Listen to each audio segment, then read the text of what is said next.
Dear students, today we discuss question number 2 of exercise 4.1. Question number 1 हमने yesterday जो है वो डिस्कस किया था. Question number 2 is represent the following situation in the form of quadratic equations. The first question is the area of the rectangular plot is 528 meter square. Area दिया हुआ है किसी रेक्टेंगुलर प्लॉट का. The length of the plot is one more than twice its breadth. देखिए यहाँ पे condition है, length जो है उस प्लॉट की वो one more than twice its breadth, उसकी ब्रेथ के ट्वाइस से एक ज्यादा है. And we need to find the length and breadth of the plot. आपको समझ आ गया क्वेश्चन से ही. Let the breadth of the rectangular plot is equal to x meter. If the breadth is x meter, the length of the plot is 2x plus 1 meter. Why it is 2x plus 1? Because in the question it is given that one more than twice its breadth. So twice breadth is x, so twice of x is 2x, and one more than so plus 1, so 2x plus 1. Now the question is related to area of rectangle. So area of rectangle is equal to L into B. So L multiply B is equal to 528. So when we solve it, so 2x square plus x is equal to 528, or 2x square plus x minus 528 equal to 0 is the required quadratic equation. आप देख लें कि इसको solve करने के बाद जो हमें ऑब्टेन हुई है वो कौन सी है, क्वाड्रेटिक इक्वेशन है. बहुत इजी होता है बात प्रॉब्लम्स को कन्वर्ट करना. Now the second question is the product of to consecutive positive integers is 306. Already given है कि प्रोडक्ट मतलब मल्टीप्लाई किस किस का, टू कंसेक्यूटिव पॉजिटिव इंटीजर्स का है 306, and we need to find the integers. So let the two consecutive positive integers be x and x plus 1. Consecutive positive integers लगातार एक के बाद एक आने वाले consecutive का मतलब होता है. Suppose first number is x, so next number is x plus 1. And according to question में दिया हुआ है कि इन दोनों का प्रोडक्ट मतलब x multiply with x plus 1 is equal to है 306. And when we solve it, so it becomes x square plus x is equal to 306, or x square plus x minus 306, and it is a required quadratic. ऐसे हम word problem से quadratic equation form करना आराम से कर सकते हैं, बहुत इजी है. क्वेश्चन नंबर 3 और 4 इसके पार्ट और है, वो हम कल की क्लास में डिस्कस करेंगे. Thank you. Yes students, today we solve the third and fourth part of question number 2, exercise 4.1. Question number 3 is Rohan's mother is 26 years older than him. Rohan की जो मदर है वो रोहन से 26 ईयर ओल्डर है. इसका मतलब हुआ let Rohan present age be x years. अगर रोहन की एज x ईयर हो गई और मदर उसकी 26 ईयर ओल्डर है, then his mother age is equal to x plus 26 year, क्योंकि वो रोहन से 26 ईयर ज्यादा बड़ी है. Now the second situation is the product of their ages. अब उनकी एजेस का प्रोडक्ट, लेकिन प्रेजेंट एज का नहीं, कब का, 3 years from now will be 360. आज के 3 साल बाद जो भी इन दोनों की एज होगी उनका प्रोडक्ट कितना है, 360. तो ये तो दोनों की प्रेजेंट एज है. तो सबसे पहले हमें काउंट करनी पड़ेगी कि आफ्टर 3 years कितनी एज होगी दोनों की. तो after 3 years Rohan's age will be x plus 3 years. x अभी x है तो x प्लस 3 हो जाएगी 3 years बाद. ऐसे ही मदर की एज जो है वो हो जाएगी x प्लस 26 प्लस 3. पहले x प्लस 26 थी तो उसमें 3 प्लस हो जाएगी 3 साल बाद, तो ये कितनी हो जाएगी x प्लस 29 ईयर्स. तो अब ये जो 3 साल बाद इन दोनों की एज है x प्लस 3 और x प्लस 29. तो according to the question x plus 3 Rohan's की एज और x प्लस 29 उनकी मदर जो एज है उनका प्रोडक्ट जो है कितना हो गया 360. When we solve this equation, तो x multiplied by x becomes x square x multiplied by 29 तो 29x, 3 multiplied by x becomes 3x, 3 multiplied by 29 becomes 87 and equal to 360. When we transport this value, so it becomes x square plus 32x, 29 और 3 like terms, 32x plus 87 minus 360. ये right side से 360 उधर आएगा minus का हो गया, तो x square plus 32x minus 273 equal to 0 is a required equation. तो इस तरह से हमें ये इक्वेशन मिल गई जो कि क्वाड्रेटिक इक्वेशन है। अगर अब हमें इसी क्वेश्चन में एज पता करनी है और रोहन और उसकी मदर की, तो इसको हम सॉल्व कर लें किसी भी मेथड से। फैक्टराइजेशन मेथड हमने पढ़ लिया, आगे और भी मेथड पढ़ेंगे, किसी भी सॉल्व करेंगे तो दोनों की एज भी पता हो जाएगी। फोर्थ क्वेश्चन है, a train travels a distance of 480 kilometre at a uniform speed. एक ट्रेन जो है वो ट्रेवल कर रही है कितने डिस्टेंस तक, 480, लेकिन उसकी स्पीड जो है यूनिफॉर्म स्पीड है। If the speed had been 8 kilometre less, लेकिन उसी ट्रेन की जो अभी स्पीड है उसमें अगर कम कर दें 8 किलोमीटर पर आवर, तो then it would have taken 3 hours more to cover the same distance। तो वही ट्रेन इस सेम डिस्टेंस को कवर करने में 3 आवर्स का टाइम ज्यादा लेगी। मतलब पहले जो स्पीड थी उससे अगर 8 किलोमीटर पर आवर कम कर दे तो सेम डिस्टेंस को कवर करने में उसको 3 घंटे ज्यादा लगेंगे। We need to find the speed of the train, हमें स्पीड ऑफ ट्रेन पता करनी है। अब आप इस क्वेश्चन को आराम से समझें, क्योंकि इसी तरह के कम से कम 3 और 4 क्वेश्चंस है जो इसी चैप्टर में है और वो ट्रेन से रिलेटेड है। एग्जाम में यही क्वेश्चन किसी और फॉर्म में भी आता है, लेकिन आपको मैं बता दूं कि ये सारे जितने भी क्वेश्चन है जो इसके अलावा बनता है या जो ट्रेन वाले हैं वो सारे इसी मेथड से होंगे। आपको ये समझना है कि इसमें अलग क्या है और सेम क्या है। इसमें आप देखेंगे तो ये एक चीज जो हमेशा सेम रहती है 480 किलोमीटर, डिस्टेंस हमेशा कांस्टेंट रहेगी, क्योंकि ट्रेन जो है चाहे किसी भी स्पीड से जा रही हो वो डिस्टेंस इतना ही कवर कर रही है 480। पहले यूनिफॉर्म स्पीड से जा रही थी तो भी कितने दूर जा रही थी, 480 किलोमीटर। अभी उसकी स्पीड कम हो गई तो भी कितने किलोमीटर जा रही है, 480 किलोमीटर। यहाँ पे जब ट्रेन की स्पीड कम हो जाएगी तो उसको टाइम ज्यादा लगेगा। किसी क्वेश्चन में ट्रेन की स्पीड ज्यादा हो जाएगी तो उसको टाइम कम लगेगा। तो let the speed of the train x kilometre, मान लेते हैं कि जो यूनिफॉर्म स्पीड थी वो x किलोमीटर थी। Then time taken by train to cover 480 kilometre equal to होगा 480 अपॉन x आवर्स। अब ये बताइए 480 अपॉन x आवर्स कैसे आया, क्योंकि मैंने बताया नहीं यहाँ पे टाइम में चेंज होगा जब भी स्पीड चेंज होगी, तो जो इक्वेशन है वो भी टाइम की बनेगी। और हमें पता है टाइम इक्वल टू होता है डिस्टेंस अपॉन स्पीड। तो डिस्टेंस कितनी कवर कर रही है ट्रेन, 480, और कौन सी स्पीड से, x। तो जब डिस्टेंस को डिवाइड कर देंगे स्पीड से तो इसकी इक्वेशन बन जाएगी टाइम की। ऐसी दूसरी सिचुएशन में when the speed decreased then speed of the train कितनी हो जाएगी, x minus 8 kilometre per hour. पहले जो x थी उसमें से 8 कम, तो टाइम टेकन, तो टाइम जो है वो कितना लगेगा, अब डिस्टेंस सेम है टाइम, लेकिन स्पीड कितनी हो गई अब, x माइनस 8 आवर। तो यहाँ पे जो दोनों इक्वेशंस बन रही है, ये दोनों इक्वेशन, दोनों जो फ्रैक्शन बन रहे हैं वो किसके हैं, टाइम के। इसका मतलब इस टाइम में स्पीड कम होने से टाइम ज्यादा लगा, तो कितने टाइम का डिफरेंस आ गया, 3 आवर्स का। तो यहाँ पे डिफरेंस इक्वेशन बन गई। तो यहाँ पे हम इसी को अकॉर्डिंग टू द क्वेश्चन इसको सॉल्व कर देंगे। ये जो टाइम है और ये जो टाइम है उसमें कितने का डिफरेंस है, इक्वल टू 3 आवर्स का। अब उसके बाद फ्रैक्शन में है तो इसको सॉल्व करेंगे तो x माइनस 8 और x एलसीएम आएगा। It means x minus 8 cancel out, तो x मल्टीप्लाई होगा इससे 480 से।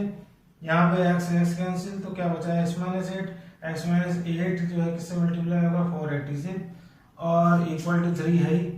उसके बाद जब हम इसको सॉल्व करेंगे तो ये आएगा 480x minus 3840 upon x multiply bye x square minus 8 multiply by x, तो 8x इक्वल टू 3। और जब हम इनको क्रॉस मल्टीप्लाई करेंगे इधर, ये जो इधर जाके 3 के साथ क्रॉस मल्टीप्लाई हो जाएगा तो क्या बचेगा, 480x minus 480x, bracket open हुआ है तो माइनस का हो गया, plus 3840 equal to 3 multiply by this तो 3x² माइनस 24x। अब आप यहाँ देखिए 480x प्लस का है और ये 480x माइनस का है, तो कैंसिल आउट। तो क्या बचा 3x² माइनस 24x और उसको हमने उधर ट्रांसफर कर दिया तो कितना बचा minus 3840 equal to 0। 3 is the common in this, तो हम इस इक्वेशन को लॉएस्ट भी कर सकते हैं। तो ये होगा x² minus 8x minus 1280 equal to 0। ये 3 जो है 0 के साथ कैंसिल हो गया, तो इक्वेशन बन गई x² minus 8x minus 1280 equal to 0 is a required equation. ये क्वेश्चन ऐसा है जिसको मैंने बार बार इसलिए बोला आपको समझने के लिए, क्योंकि इसी तरह के जितने भी क्वेश्चन आएंगे जिनमें आपको पढ़ने के बाद पता लग जाए कि वर्ड प्रॉब्लम कोई भी हो कि उसमें एक चीज कांस्टेंट है, मतलब जैसे कि यहाँ पे डिस्टेंस, और बाकी चीज दूसरी जो है अगर बढ़ रही हो या कम हो रही हो, तो उन सब क्वेश्चंस में ऐसे अपॉन वाली इक्वेशन बनेगी और वो एलसीएम से सॉल्व होगी। आई होप कि आपको ये दोनों एग्जांपल जो है बहुत अच्छी तरह अंडरस्टूड हुए होंगे। कल हम शुरू करेंगे एक्सरसाइज 4.1 हमारी कंप्लीट है, अब हम स्टार्ट करेंगे exercise 4.2। Till then thank you. Yes my dear students, कैसे हैं आप सब? बढ़िया। आज हम शुरू करेंगे एक्सरसाइज 4.2 और सबसे पहले सॉल्व करेंगे question number 1। Question number 1 is find the roots of the following quadratic equation by factorisation. Factorisation method से हमें इन इक्वेशंस को सॉल्व करना है। फैक्टराइजेशन मेथड क्या है वो मैं ऑलरेडी आपको एक्सप्लेन कर चुका हूँ। इसमें हम हेल्प लेते हैं स्प्लिटिंग बाय मिडिल टर्म की। कैसे हम स्प्लिट करते हैं वो भी मैं आप सबको दोबारा एक्सप्लेन कर चुका हूँ। सॉल्व करते हैं। क्वेश्चन नंबर 1 है x² minus 3x minus 10 equal to 0, और जब हम इसको स्प्लिट करेंगे तो x² minus 5x plus 2x minus 10 equal to 0। x is common, then it becomes x minus 5. In this 2 is common, so it becomes x minus 5 equal to 0. Now the two factors are x minus 5 and x plus 2 equal to 0. When we find out the root, so x minus 5 is equal to 0, so x is equal to 5. When we solve it, x minus 2 x plus 2 equal to 0, so it becomes x is equal to minus 2. X is equal to 5 or x is equal to minus 2. These are the two roots and zeros of this equation. Now the second question is 2x² plus x minus 6 equal to 0. When we split it, so it becomes 2x² plus 4x minus 3x minus 6 equal to 0. In these 2x is common, so it becomes x plus 2. In this minus 3 is common, then becomes x plus 2 equal to 0. X plus 2 and 2x minus 3 are the two factors. When we convert into 0, so x is equal to minus 2. When it's converted into the 0, then it becomes x is equal to 3 by 2. These are minus 2 and 3 upon 2 are two zeros of this equation. Now the question number 3 is under root 2x² plus 7x plus 5 under root 2 equal to 0. Under root 2 and 5 under root 2 becomes 10. So the two factors are 2x and 5x. Now the under root 2x² plus 2x plus 5x plus 5 under root 2 equal to 0. In these two under root 2x is common, so what is left? X plus under root 2. And in these two 5 is common, so what is left? X plus under root 2 is equal to 0. Now what are the two factors? X plus under root 2 and under root 2x plus 5 equal to 0. When we convert into the zeros or roots, so x plus 2 equal to 0, that becomes minus under root 2. And when under root 2x plus 5 is converted to 0, that becomes minus 5 upon under root 2. अब यहाँ पे आपको देखना है कि कभी भी under root का नंबर डिनोमिनेटर के साथ नहीं होता है। अगर ऐसा हो तो हमें इसको रेशनलाइज करना पड़ता है। अभी आपने देखा होगा कि सिंगल नंबर को रेशनलाइज करने के लिए हम सेम न्यूमरेटर और डिनोमिनेटर को अंडर रूट 2 से मल्टीप्लाई करेंगे, तो it becomes minus 5 under root 2 और अंडर रूट 2 मल्टीप्लाई करके becomes 2। Question number 4, 2x square minus x plus 1/8 equal to 0। जब भी फ्रैक्शन की इक्वेशन हो तो आप इसको इजी कर सकते हैं एलसीएम लेके। जब हम इसका 8 एलसीएम लेंगे तो it becomes 16x square, x becomes -8 and plus 1, और जो 8 जो एलसीएम था वो it becomes 0 with the cross multiply. तो द इक्वेशन जो है वो चेंज हो गई, 16x square minus 8x plus 1 equal to 0। Now अब इसको हम मिडिल टर्म को स्प्लिट कर लेंगे और सॉल्व करेंगे। तो 16x square minus 4x plus 1 equal to 0। Now what is the common? 4x। तो what 4x minus 1 is the common, तो 4x minus 1 equal to 0। What are the two factors? 4x minus 1 और 4x minus 1। जब factor equal है तो इनके 0 भी equal होंगे। तो 2 zeros are 1/4 एंड 1/4 फैक्टर से 0। Now last one, question number first का लास्ट क्वेश्चन है 100x square minus 20x plus 1 equal to 0। Now the two it becomes 100x square minus 10x plus 1 equal to 0. 10x is the common, so it becomes 10x minus 1. Minus 1 is common, so it becomes 10x minus 1 equal to 0. Again in this, the factors are same, so the zeros are also same. So what are the zero? 1/10 and 1/10. जितने भी क्वाड्रिप्लिकेशन है हमने इनको solve किए, और ये जिस method से सॉल्व हुई है वो कौन सा मेथड है? Factorisation method. और फैक्टराइजेशन मेथड से फर्स्ट क्वेश्चन हमने सॉल्व किया है।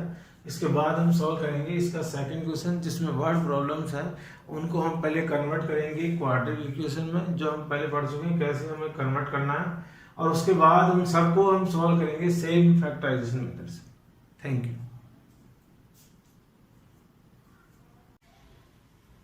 Yes students, today we solve question number 2 of exercise 4.2. Question number 1 हम इससे पहले solve कर चुके हैं, and question number 2 is solve the problems given in example 1. Example 1 में दो problems थी। एक प्रॉब्लम थी द जॉन एंड जीवंती टुगेदर है 45 मार्बल्स, और एक था वो number of toys in a particular day. उन दोनों की हमने इक्वेशंस फॉर्म की थी और उसका क्लास ऑलरेडी हम ले चुके हैं। जो फर्स्ट इक्वेशन था उसकी जो इक्वेशन थी वो थी x square minus 45x plus 320 equal to 0, और इसको हम सॉल्व कर रहे हैं यूजिंग फैक्टराइजेशन मेथड। तो आपको पता है फैक्टराइजेशन में स्प्लिटिंग में मिडिल टर्म की हेल्प लेते हैं, और व्हेन वी स्प्लिट इट तो it becomes x square minus 9x minus 36x plus 320 equal to 0। In this x is common, so it becomes x minus 9. In this minus 36 is common, so it becomes x minus 9 equal to 0. Now x minus 9 and x minus 36 are two factors. When we solve it, so we get the two roots x is equal to 9 or x is equal to 36. These are the two roots of the equation. जो second equation था हमारी उसकी equation form हुई थी x square minus 55x plus 750 equal to 0। और जब हम 55 को स्प्लिट करेंगे तो इसके जो दो स्प्लिट होंगे वो होंगे माइनस 30x और माइनस 25x। इसमें जो कॉमन आया हुआ है x, तो इट बिकम्स x माइनस 30। इन दोनों में जो कॉमन आया वो 25 और it becomes x minus 30 equal to 0। Now the two factors are x minus 25 and x minus 30। तो after that we get the two roots x is equal to 25 and x is equal to 30। तो two roots are 25 and 30 are two roots of the equations. अब आप यहाँ पे देखिए, मैंने ये इसलिए एक्सप्लेन किया है। एक और चीज मैं आपको बता दूं, अगर आपके नंबर्स थाउजेंड्स या हंड्रेड्स में हो और जिनको स्प्लिट करने में प्रॉब्लम आ रही हो, जैसे कि यहाँ पे हमें स्प्लिट करना है 750 को, तो आपको बताया था मैंने कि मल्टीप्लाई करने पर तो 750 आना चाहिए और ऐड करने पर क्या आना चाहिए, माइनस का 55। अगर आपको इस तरह की कोई प्रॉब्लम आ रही हो तो आप क्या करें कि पहले 750 जो है हमारा उसका फैक्टराइज कर लें, प्राइम फैक्टर। 2 से जब हमने इसको फैक्टराइज किया तो 375, 3 से डिवाइड किया तो इट बिकम्स 125, फिर 5 से डिवाइड किया तो 25, फिर 5 से किया तो 5 और 5 बन जाए 5। आप देखिए 750 के जो प्राइम फैक्टर्स हैं, जो प्राइम प्रोडक्ट के प्रोडक्ट हैं वो है 2 into 3 into 5 into 5 into 5। जब आप इनको मल्टीप्लाई करेंगे तो आएगा 750। तो हमें इन फैक्टर्स में से ऐसे नंबर ढूंढने हैं जिनको ऐड करने पर तो 55 आए और मल्टीप्लाई करने पर 750। तो आप देखिए ये 2 इंटू 3 इंटू 5 हो गए 30 और 5 इंटू 5 हो गए 25। When we multiply 30 and 25 that becomes 750 and when we add them तो it becomes 55।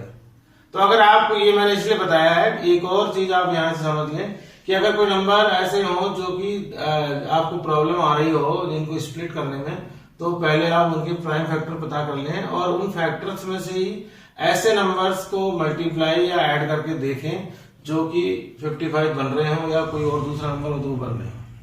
तो ये काफी इजी है, जिसके थ्रू आपको ज्यादा सोचना नहीं पड़ेगा कि ये सारे 55 के दो फैक्टर्स कौन से होंगे।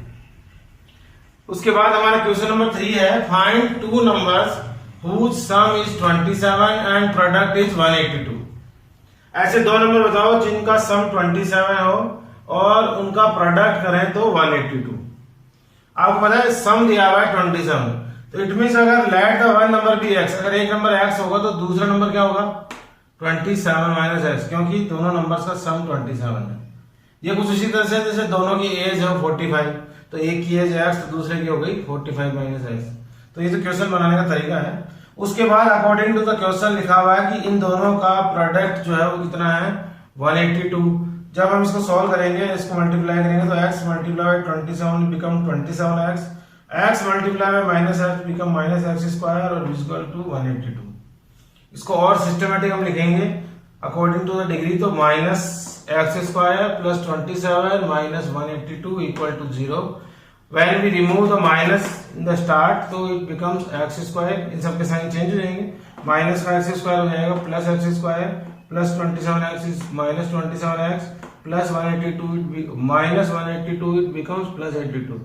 और जब हम इसको भी फैक्टराइजेशन से सॉल्व करेंगे तो it becomes x square minus 13x minus 14x plus 182 equal to 0। And when we get the two factors are x minus 13 and x minus 14, तो 2 zeros are and 2 roots are 13 and 14। Find two numbers, इसमें number पूछे थे, word problem है, तो दो number कौन कौन से हो गए, hence the two numbers are 13 and 14, क्योंकि जो x की वैल्यू है वही 13 होगी। एक नंबर अगर 13 है तो दूसरा नंबर होगा 27 माइनस 13 मतलब 14। अगर एक नंबर 14 होगा तो दूसरा 27 माइनस 14 मतलब 13 होगा। तो इट मीन्स वो दो नंबर कौन से हैं 13 और 14। जब हम 13 और 14 का प्रोडक्ट करेंगे तो आप देखेंगे कि किसके इक्वल आएगा 182 के। तो बाई फैक्टराइजेशन हमने सॉल्व कर दिया कि वो दो नंबर 182 जो है जिसका प्रोडक्ट है वो है 13 और 14। Thank you.